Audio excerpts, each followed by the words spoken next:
Recording वो क्या हो गया, स्टॉप हो गया। तो नेक्स्ट गाइडलाइन जब इशू होगी तभी आपका ये ऑफलाइन चालू होगा। तो भी जो भी होता है ऑनलाइन को भी ऑफलाइन की टाइप से लेंगे, कोई प्रॉब्लम नहीं आएगा आपको, मगर वो अटेंड करना चाहिए आपने। वो जो भी है कैंडिडेट्स कुछ अटेंड नहीं करना, उनको छोड़ दीजिए। जब अगर जो कैंडिडेट्स करना चाहते हैं उनका नुकसान नहीं होना चाहिए, तो इसकी वजह से हम ये कंटिन्यू करेंगे। इसका कुछ भी प्रॉब्लम आ गया आपको तो बताती रहिए बेटा, कोई प्रॉब्लम नहीं, मैं तो मेरा क्लास कंटिन्यू करूंगा, उसको इसका कुछ इश्यू नहीं है। तो भी कुछ प्रॉब्लम की वजह से कुछ समझ में नहीं आता होगा या कुछ प्रॉब्लम हो गया आपको, तो वो भी डिस्कस करते जाओ मेरे साथ में। तो देखो, I am audible to you, my voice clear? मेरा आवाज आपको अच्छी तरह से आ रहा है या नहीं आ रहा है, बताइए मुझे। हाँ सर। ओके, हाँ सर। तो अभी देखो, हाँ बोलो बस।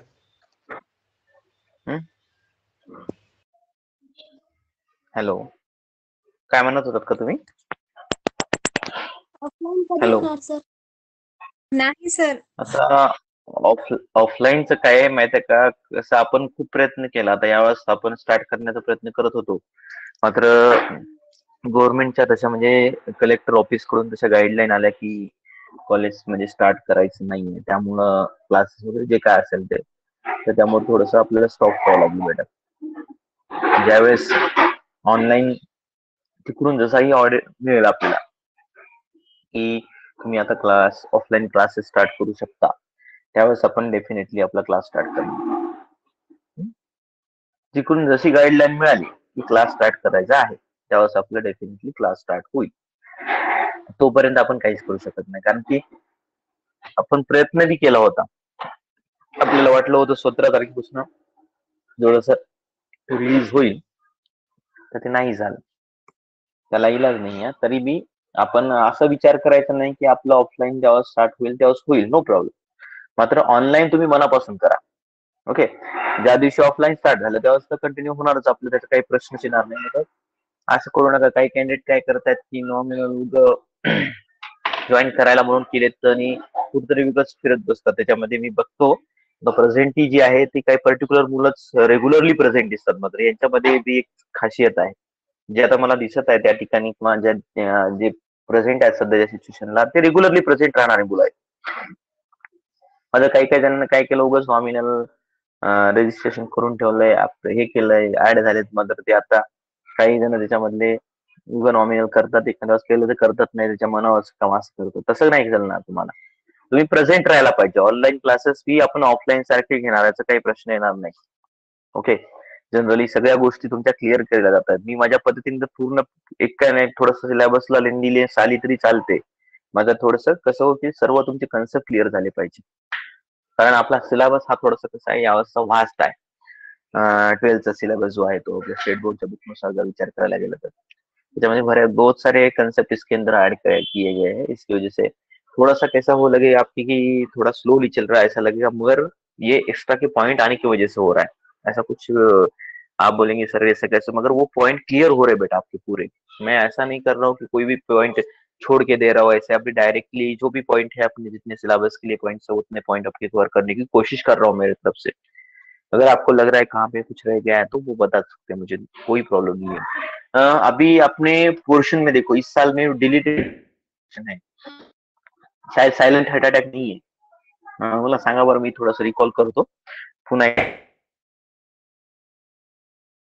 एंजिओग्राफी आहे ना, कोण कोण बघितलेलं आहे सध्याचा हे? एंजिओग्राफी नाही आहे।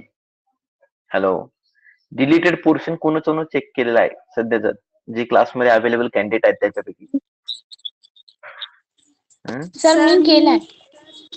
हा, एंजिओग्राफी नाही आहे, त्याच्यानंतर ओके ओके बेटा, हा बरोबर आहे ना, एंजिओग्राफी नाही आहे, दुसरं काही नाही आहे, third transplant, silent heart attack, हे पॉइंट नाही आहेत आपल्याच्यामध्ये, त्या डिलीट झालेले आहेत। हॅलो, बरोबर आहे ना? हो सर, बरोबर आहे। हो सर।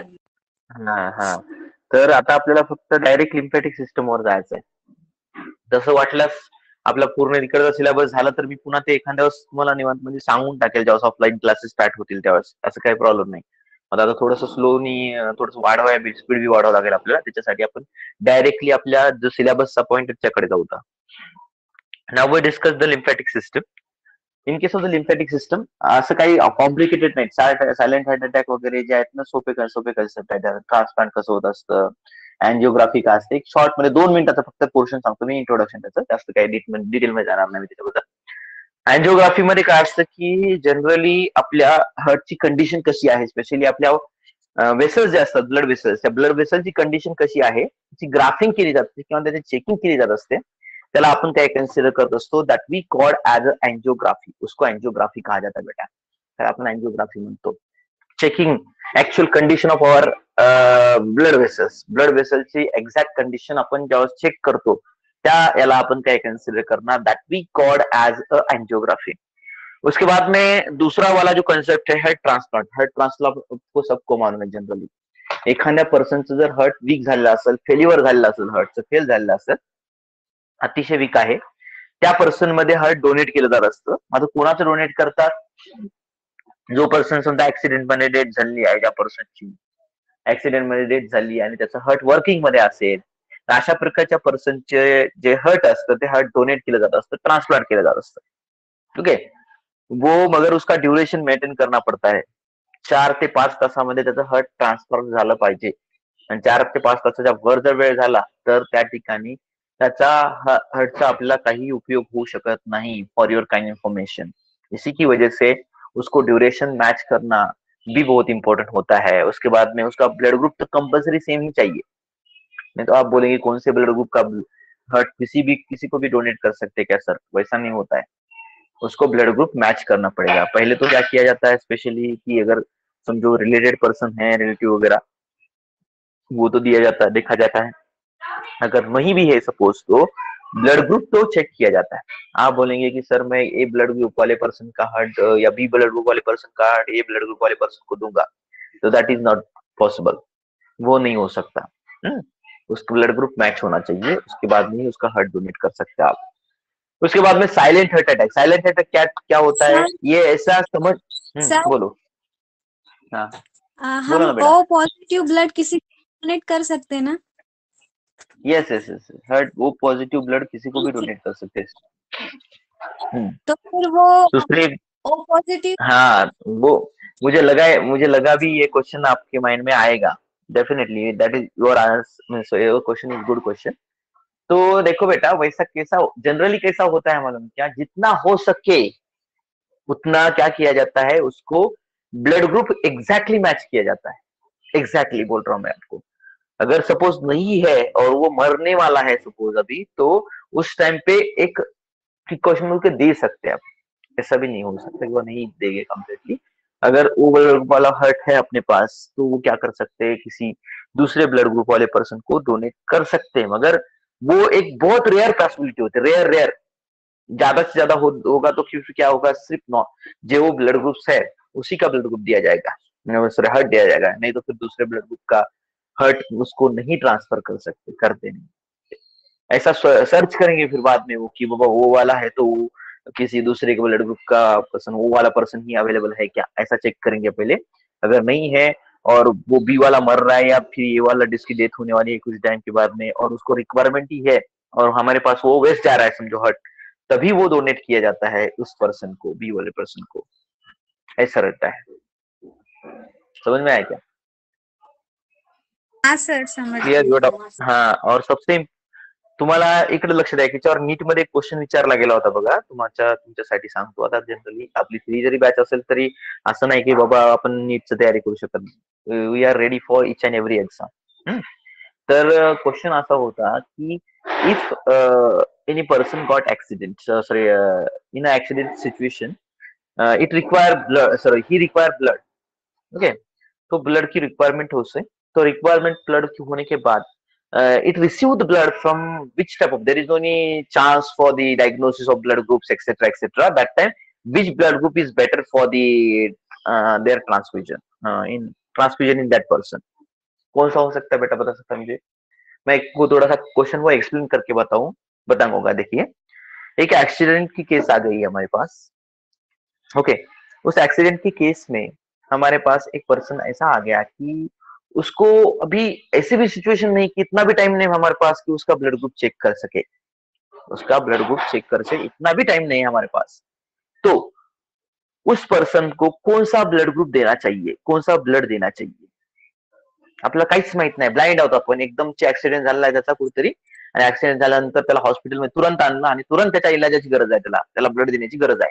आपल्याला माहितच नाही त्याचा ब्लड ग्रुप कोणता आहे, आणि ब्लड ग्रुप चेक करण्या एवढा सुद्धा टाइम नाही आपल्याकडे. ओके, एवढा सुद्धा टाइम नाहीये, तर इमिडिएटली त्याला कोणतं ब्लड ग्रुप आपण देऊ शकतो.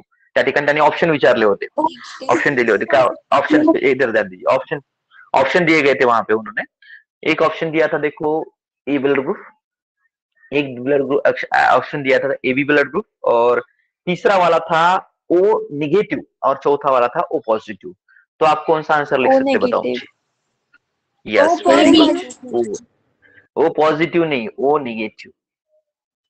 ओ निगेटिव, उसका रीजन भी बताता हूँ मैं क्या, इसका रीजन भी बताता हूँ मैं क्या होता है ओ निगेटिव. क्यों ओ निगेटिव? क्योंकि ओ निगेटिव के अंदर कोई भी एंटीजन नहीं रहता, कोई भी. ओ पॉझिटिव्ह के अंदर तो भी एक अँटीजन रहेगा डी नाम का कारण ते पॉझिटिव्ह आहे, पॉझिटिव्ह साठी डी नावाचं अँटीजन इसेन्शियल असतं, म्हणून त्या ठिकाणी डी अँटीजन प्रेझेंट असतं. मात्र ओ निगेटिव्ह असा ब्लड ग्रुप असतो, यामध्ये कोणत्याही प्रकारचं अँटीजन नसतं. मग अँटीजन नसेल तर त्या ठिकाणी प्रॉब्लेम काहीच नाही, अँटीजन नसल्यामुळे काही नाही, प्रॉब्लेम काहीच नाही. मग आपण त्याला डोनेट जरी केलं तर त्याच्या बॉडीवर त्याचा ऍडव्हर्स इम्पॅक्ट पडणार नाही, तो जरी ओ पॉझिटिव्हचा असेल एखादा पर्सन, ओके, या ओ निगेटिव्हचा जरी असेल सपोज. इकडे लक्ष द्या, आपण केव्हाही लक्षात ठेवायचं की ओ निगेटिव्ह वाला पर्सन ओ पॉझिटिव्हला ब्लड देऊ शकतो, मात्र ओ पॉझिटिव्ह वाला पर्सन ओ निगेटिव्हला ब्लड देऊ शकत नाही. फॉर युअर काइंड इन्फॉर्मेशन, उसकी भी एक चान्स होता है, उसका भी कॉम्प्लिकेशन होता है, हे लक्षात बरं, खूप महत्वाची गोष्ट आहे ही. ओ पॉझिटिव्ह वाला पर्सन काय करू शकतो, ब्लड घेऊ शकतो कोणापासून, ओ निगेटिव्ह वाल्या पर्सन पासून, मात्र ओ निगेटिव्हला ब्लड देऊ शकत नाही. ओ निगेटिव्ह सबसे हमारे अभी जो ब्लड ग्रुप्स है ना, उसमें ए बी एंड ओ, ये ब्लड ग्रुप है ना, इसमें रेयर ब्लड ग्रुप है वो निगेटिव्ह वाला. ओ पॉझिटिव्ह वाले खूप सापडतील आपल्याला, number of candidates are available, but वो निगेटिव्ह वाला जो ब्लड वाला जो पर्सन होता है ना, वो रेयर ब्लड ग्रुप वाला पर्सन होता है बेटा, उसका ब्लड रेयर ब्लड होता है, ऐसा रहता है. समझ में आया क्या? ऐसे भी क्वेश्चन आपको पूछ सकते हैं वो, तो पॉसिबिलिटी आपको ऐसे समझ में आना चाहिए. थोड़ा सा लॉजिकल थिंकिंग करना सीखना चाहिए हमने. एक बार हमने लॉजिकल थिंकिंग करना सीख लिया तो फिर कैसा होता है कि समझो समझ में आता, आपको अंडरस्टैंडिंग हो जाती कि ये ऐसा होता है बेटा, सॉरी, नहीं तो फिर ये जो होगा ऐसा होगा, ये वैसा होगा, एक्सेट्रा. तो सिंपल सी बात है ये. समजलं का तुम्हाला हा क्वेश्चन? हो hello, sir. Yes sir. Yes.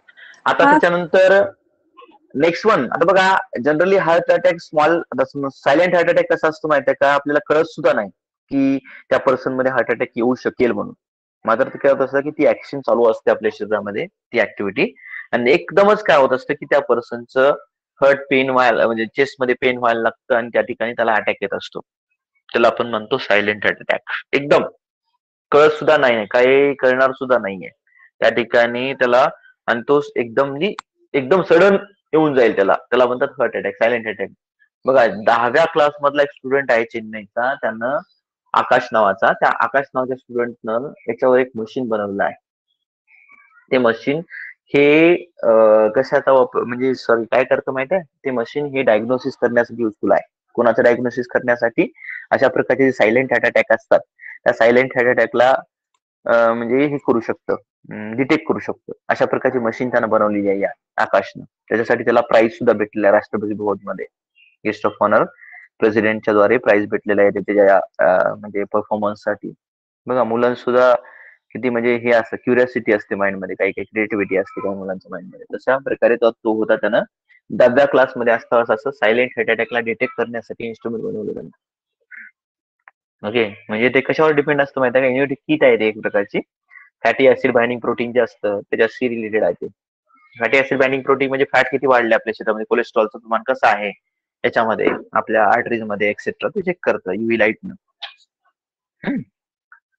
तो देखो, ये है इंफॉर्मेशन, एक स्मॉल छोटी सी इंफॉर्मेशन देनी थी मुझे इसके रिलेटेड आपको, तो हो गया. अभी हम देखेंगे लिम्फेटिक सिस्टम का डिस्क्रिप्शन. ओके, तो लिम्फेटिक सिस्टम, और ये पॉइंट स्टार्ट करने से पहले आपको एक दूसरा एक ये है कि मैं क्या करूंगा, अभी एक आपको वीडियो भेजूंगा आपके ग्रुप के ऊपर, तो वो इस टीचमेंट ऐप से रिलेटेड है।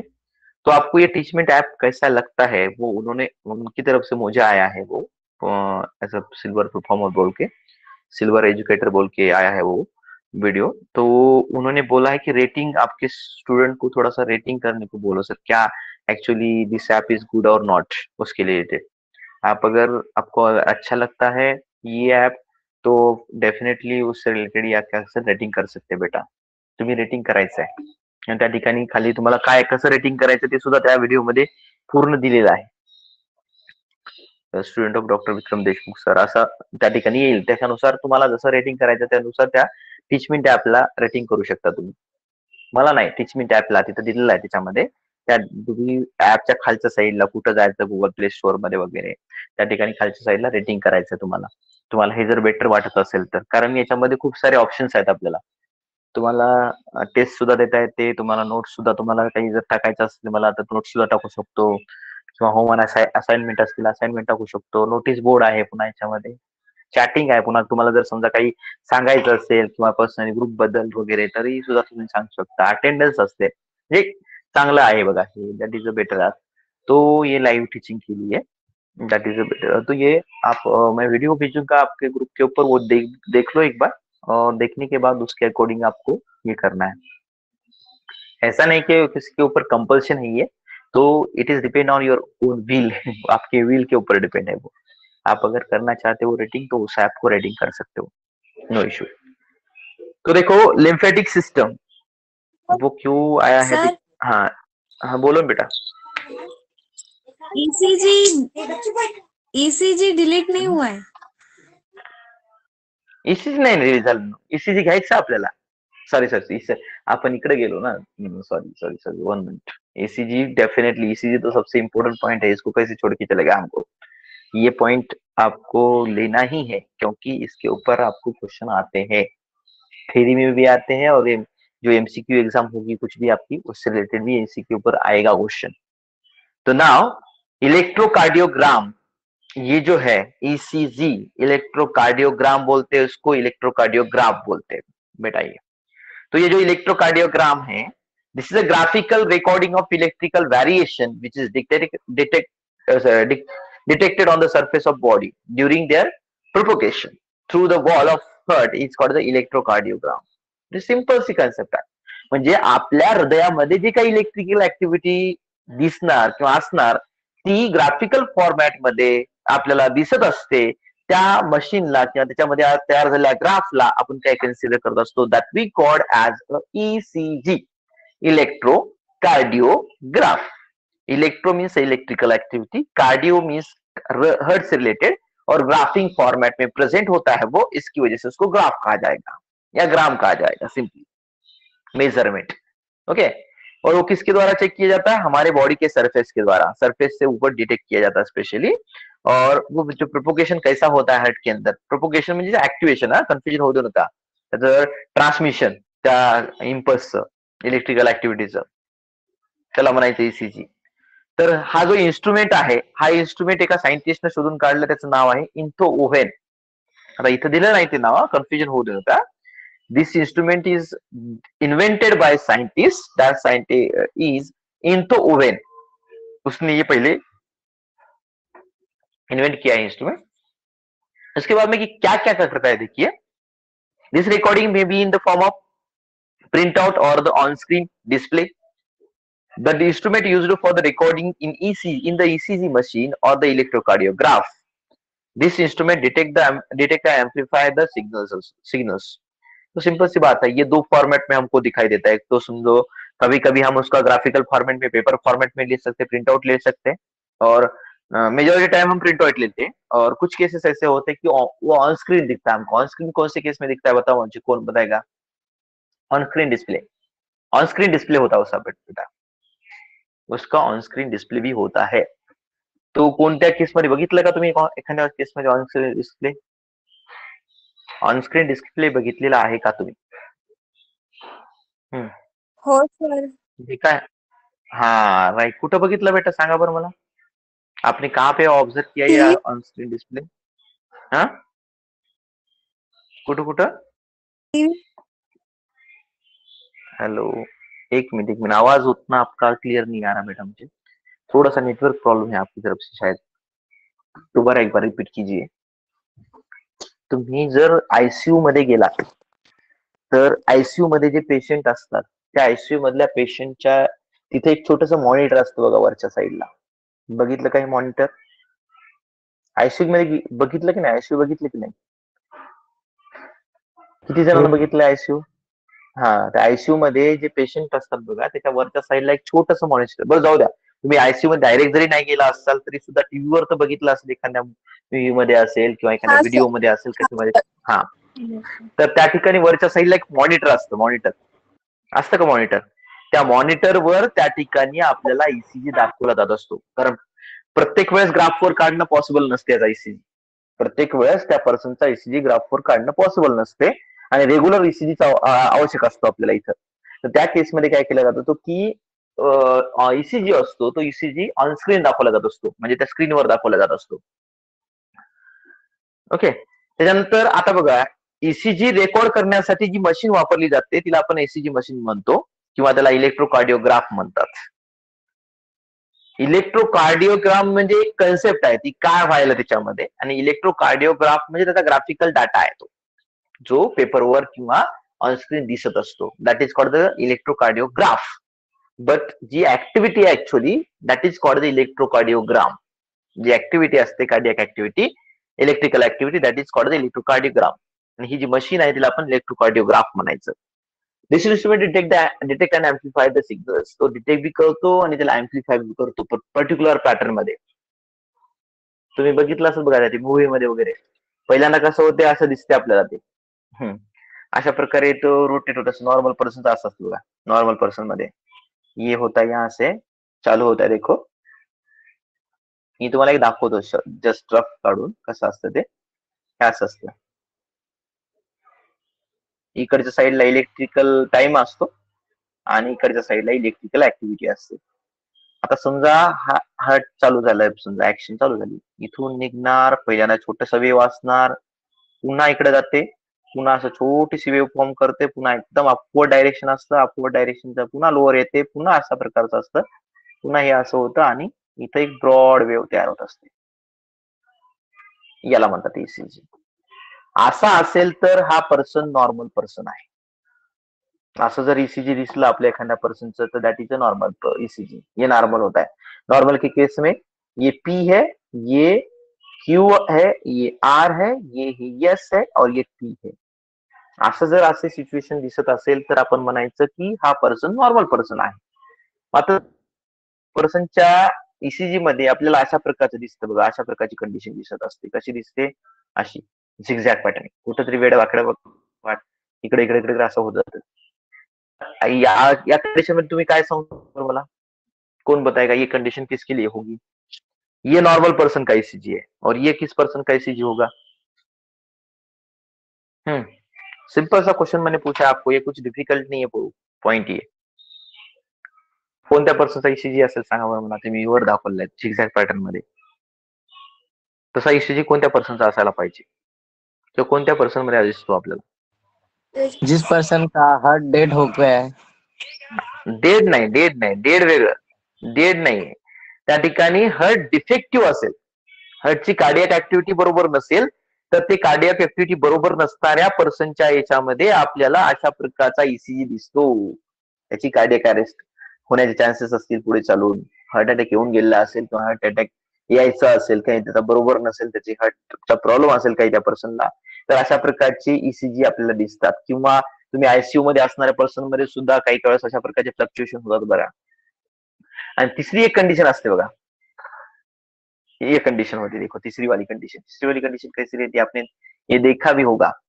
बीप बीप बीप बीप करता है और लास्ट में भी ऐसा आवाज करता और स्टॉप हो जाता है, ऐसा ये रहता है. देखो अगर किसी का ईसीजी ऐसा होता है, प्लेन एकदम असं पहिल्यांदा पड्यान थोडस वाटतं आणि एकदम असं स्लो होऊन जातं बघा.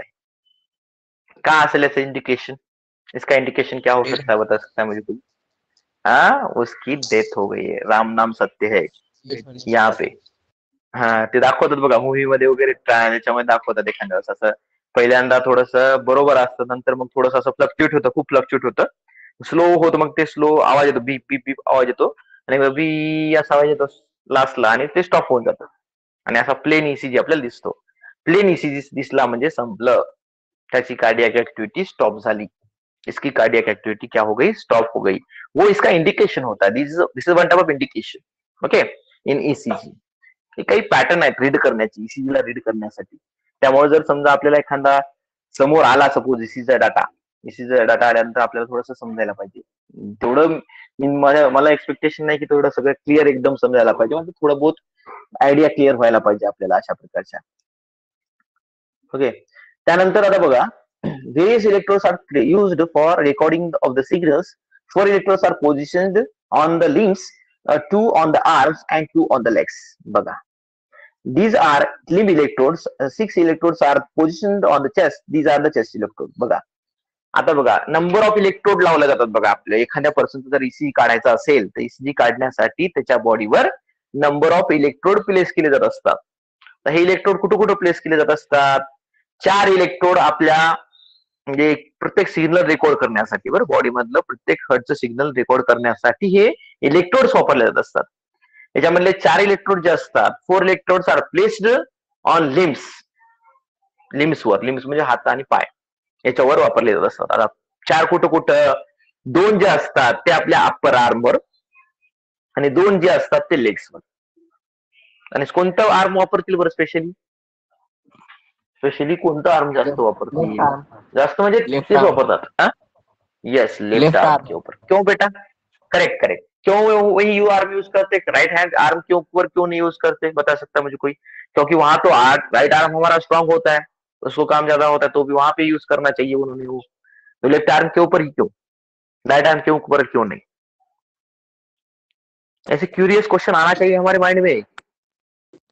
अशा प्रकारचे क्वेश्चन यायला पाहिजे आपल्या माइंड मध्ये.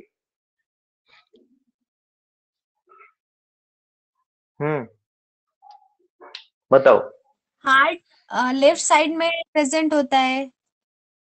करेक्ट. हर्ट हमारा जो होता है, वैसे तो एग्जैक्ट पोजीशन हर्ट का लेफ्ट साइड नहीं है, उसका एग्जैक्ट पोजीशन है मिडल, मगर वो जो लास्ट वाला पार्ट होता है हर्ट का, वो स्लाइटली Slightly. टिल्ट होता है किस तरफ?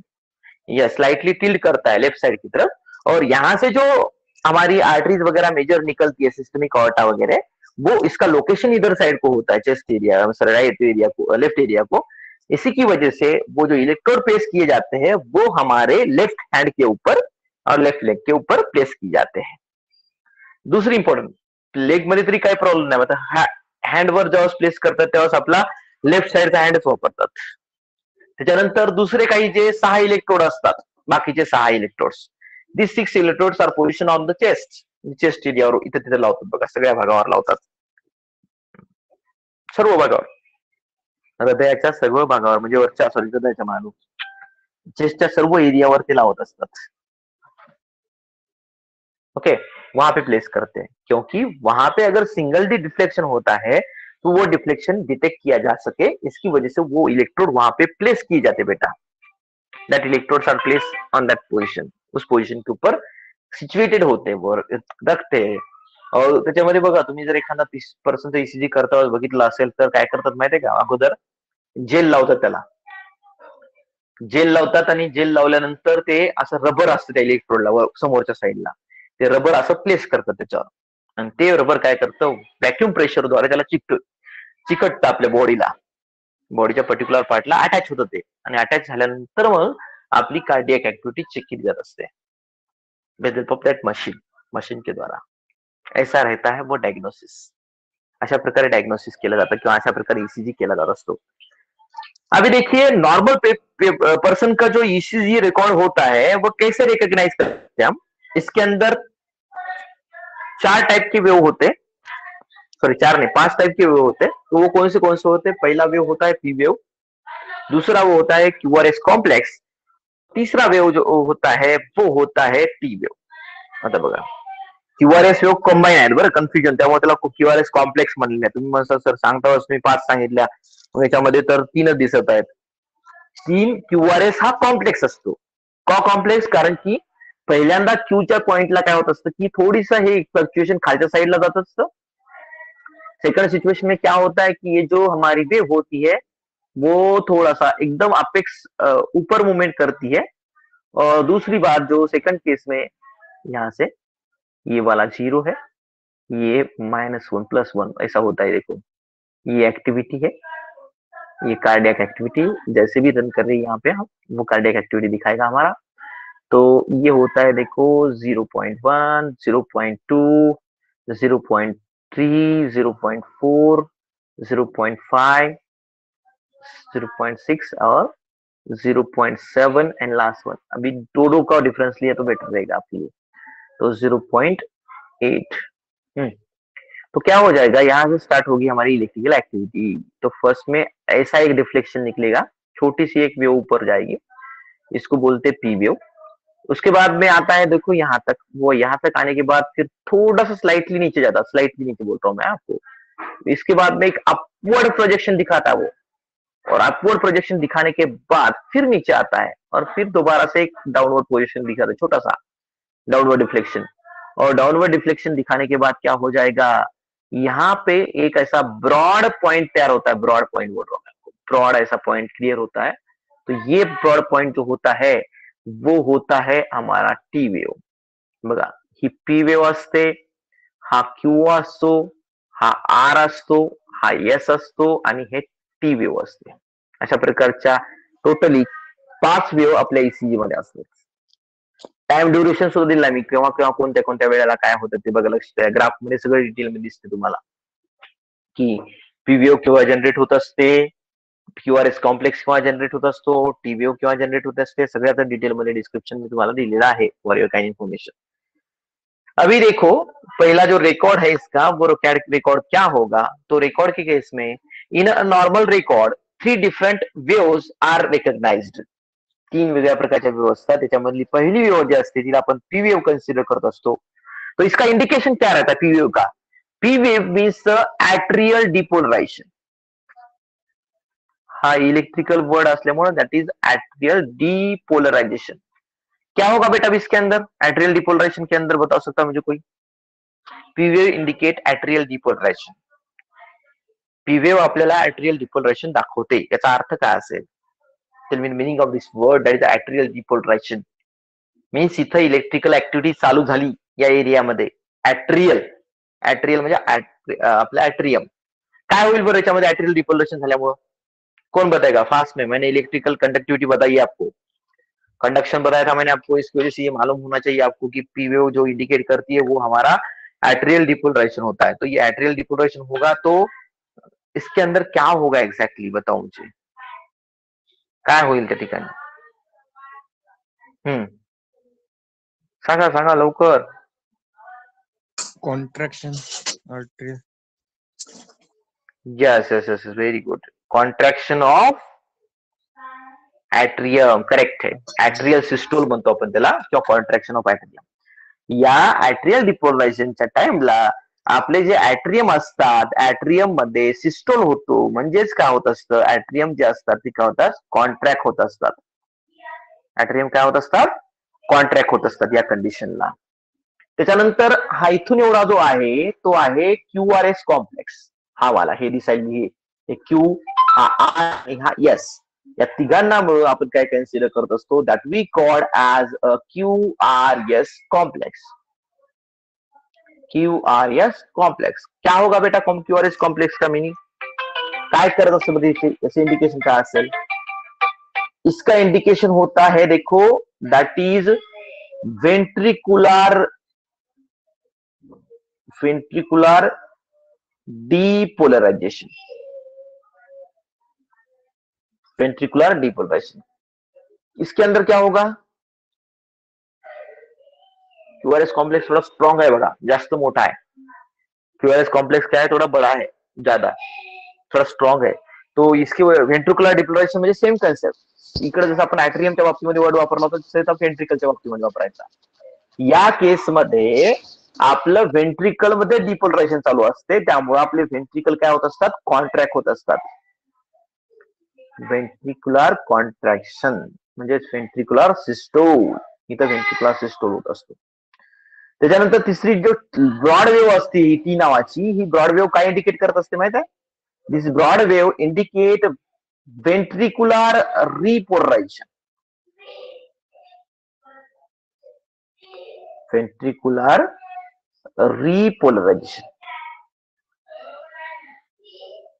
रिपोलरायझेशनचा अर्थ काय असतो सांगा?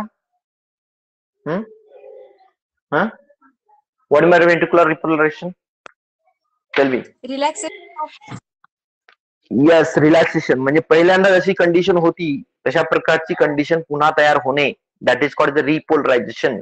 जसं तुम्हाला आपल्या पुढे एक चॅप्टर आहे बघा, कोणता? Neural coordination. त्या न्यूरल कोऑर्डिनेशन मध्ये आपल्याला बघायचं आहे की डिपोलरायझेशन काय असतं, पुन्हा पोलरायझेशन काय असतं, रिपोलरायझेशन काय असतं. इथं काय होत असतं की आपले या कंडिशन मध्ये आपले व्हेंट्रिकल आता रिलॅक्स मध्ये जाणार असतात, रिलॅक्स स्टेट मध्ये जाताना असतात. त्या ठिकाणी जे अगोदर सिच्युएशन लागते ते क्रिएट करते, म्हणून त्याला आपण काय कन्सिडर करत असतो, that we called as a ventricular repolarization. म्हणजे व्हेंट्रिकल रिलॅक्स मोड मध्ये गेले जातात ते.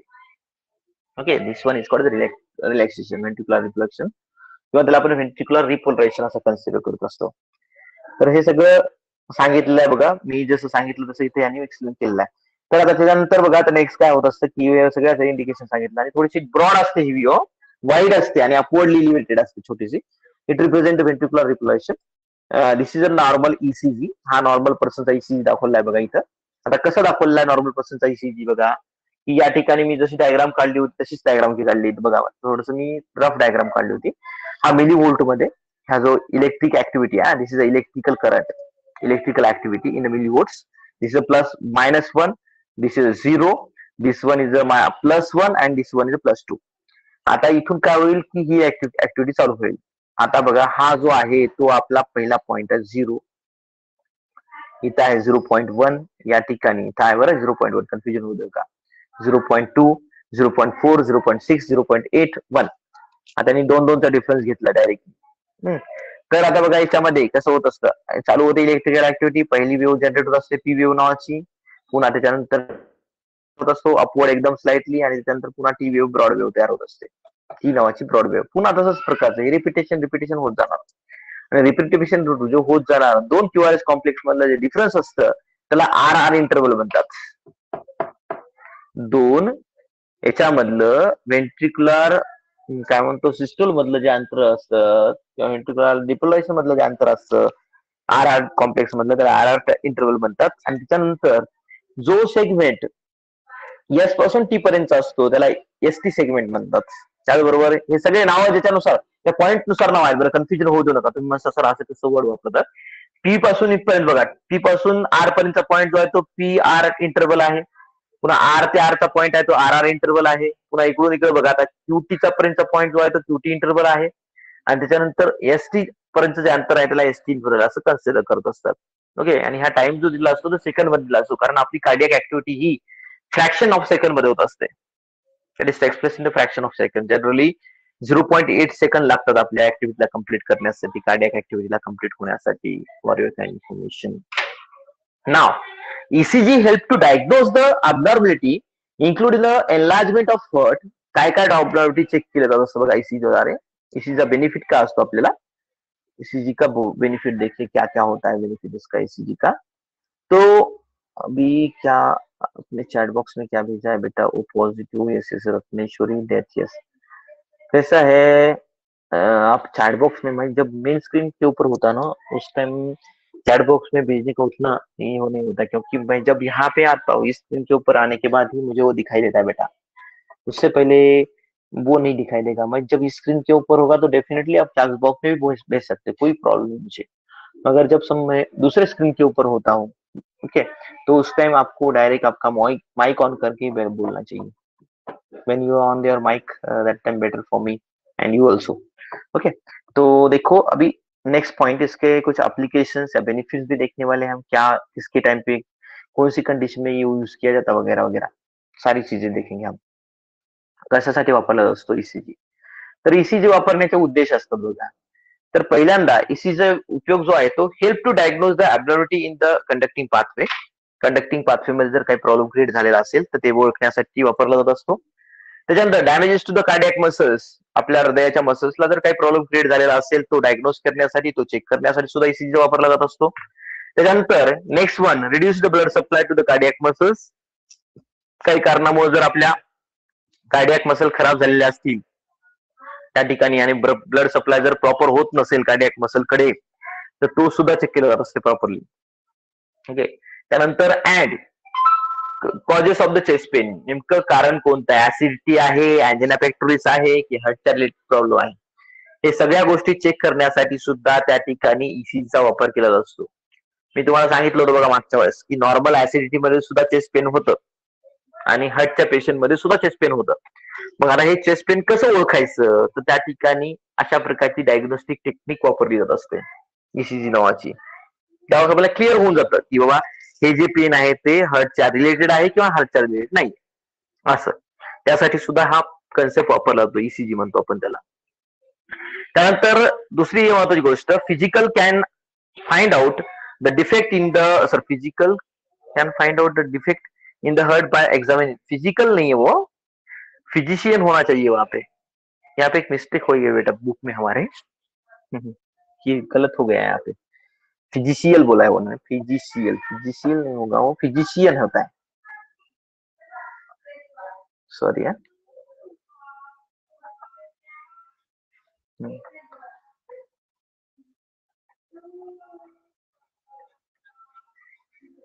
फिजिशियन ऐसा है वो. Can found out the defect of in the heart by examining the wave pattern and the time interval between them. Simple सी बात आहे. फिजिशियन अनालाइज करू शकतात प्रॉपरली की हार्ट मध्ये ईसीजी बघून सुद्धा चेक करू शकतात की या पर्सनच्या हार्ट मध्ये काही प्रॉब्लेम आहे का ते. डेफिनेटली ये चेक किया जाता है इसके द्वारा. त्याच्याद्वारे असं चेक केलं जाऊ शकतं. ओके. त्या ठिकाणी ईसीजी चेक करतात, ईसीजी बघितल्यानंतर सांगू शकतात की या पर्सनच्या हार्टमध्ये ड्रॉबॅक आहे का, काही प्रॉब्लेम क्रिएट झालेला आहे का वगैरे, ते आपल्याला अनालाइज करता येऊ शकतं. किंवा आपल्याला कसं आहे, तुम्ही जर ही जर बायोलॉजी चांगल्या प्रकारे वाचलात ना आपल्या याची 12th ची ना, फिजिओलॉजी स्पेशली, तुम्हाला बऱ्या बेटर मेजर काही गोष्टी कळून जातात. असं नाही म्हणत की पूर्णपणे नाही समजणार, मात्र काही काही गोष्टीचा तुझा अंदाज तो येतो आपल्याला. डेफिनेटली काढता येतो अंदाज आपल्याला. त्यामुळे आपण काही प्रिकॉशन घेऊ शकतो किंवा दुसऱ्यांना आपण थोडस सजेस्ट करू शकतो वगैरे वगैरे सुद्धा हे होतं. आता एक्झॅक्टली जर आपल्याला अनालिसिस करायचं असेल तर त्या ठिकाणी तुम्हाला फिजिशियन लागतील. ते फिजिशियन काय करतात, प्रॉपरली आपलं ईसीजी एक्झामाइन करू शकतात एखाद्या पर्सनचा जर प्रॉब्लेम पडला तर, आणि त्या ठिकाणी त्याचं डायग्नोसिस करू शकतात, प्रॉपरली डायग्नोसिस करू शकतात की हा डिफेक्ट कशाशी रिलेटेड आहे नेमका, ये डिफेक्ट जो है वो किससे रिलेटेड, वो चेक कर सकते बेटा, ते सांगू शकतात. त्याचबरोबर दुसरी महत्वाची गोष्ट अशी असते की तुम्हाला माहित आहे ईसीजी बऱ्याच केसमध्ये केला जातो. हार्टच्या रिलेटेड प्रॉब्लेम चेक करण्यासाठी सुद्धा केला जात असतो. आणि जर समजा एखाद्या पर्सनचं ऑपरेशन करायचं असेल, सर्जरी करायची असेल, तर सर्जरीच्या केसमध्ये सुद्धा ईसीजीचा वापर केला जात असतो. का केला जाईल बरं सर्जरीच्या केसमध्ये ईसीजीचा वापर? एखाद्या पर्सनची सर्जरी करायची असेल किंवा कॅन्सरच्या पेशंटमध्ये कॅन्सरचा ड्रग द्यायचा असेल, त्याला मेडिसिन वापरायचं असेल, किमोथेरपी नावाची मेडिसिन, ती देता वेळेस सुद्धा त्याचं ईसीजी काढलं जात असतं. त्याच्यामध्ये ईसीजी करतात, ईसीजीच्या पुढची एक स्टेप असते टूडी इको नावाची. टूडी इको सुद्धा करतात, म्हणजे हार्टची बिटिंग कशी चालू आहे, ब्लड बरोबर पंप होत आहे की नाही, या सगळ्या गोष्टी त्या ठिकाणी प्रॉपरली चेक केल्या जात असतात. ओके. ये होता है उसका बेनिफिट. तुम्हाला माहित आहे का कसं असेल, काय केलं जाईल याच्यामध्ये, सर्जरीच्या केसमध्ये काय वापरलं जाईल? त्याचा बेनिफिट असा असतो की का वापर करतात सर्जरीच्या केसमध्ये, जर समजा एखाद्या पर्सनला जर हार्टचा प्रॉब्लेम असेल तर तो हार्टचा प्रॉब्लेम क्लिअर व्हावा यासाठी काय केलं जात असतो की अगोदर त्या ठिकाणी जर आपण एकदमच त्याचं ऑपरेशन चालू केलं आणि मध्येच जर समजा काही कॉम्प्लिकेशन क्रिएट झालं तर त्या पर्सनची डेथ होण्याचे चान्सेस असतात. मग अशा केसमध्ये पहिल्यांदा ईसीजी काढलं जात असतं. ईसीजी काढल्यानंतर त्याची कंडिशन नॉर्मल आहे असं कळाल्यानंतरच आपण त्याला लगेच ऑपरेट करून घेऊ शकतो. आणि जर समजा एखादा पर्सन डिफेक्टिव्ह असेल, समजा त्याचा काही कॉम्प्लिकेशन असेल त्याच्या हार्टमध्ये, त्याला पहिल्यांदा ते नॉर्मल करतात. बीपीचा वगैरे पेशंट असेल त्याला नॉर्मल, बीपी नॉर्मल मध्ये आणला जात असतो. नंतर काही केसेसमध्ये त्याला आयसीयू सपोर्ट घ्यावा लागतो. आयसीयू सपोर्ट म्हणजे तिथे आयसीयू असायला पाहिजे हॉस्पिटलमध्ये, म्हणजे इमिडिएटली काही झालं समजा ऑपरेशन चालू असता वेळेस तर त्याला त्याचा इम्पॅक्ट पडू नये किंवा त्याला क्लिअर करता यावं त्या पर्सनला, अशा केसेससाठी ईसीजी सर्जरीच्या टाइम सुद्धा केला जात असतो अगोदर. These are the benefits of the ECG. हे ईसीजी काही बेनिफिट्स आहेत, तर बाकीचा पोर्शन जो आहे तो आपण नंतरच्या पिरियडमध्ये डिस्कस करू. If you any problem sir then ask me.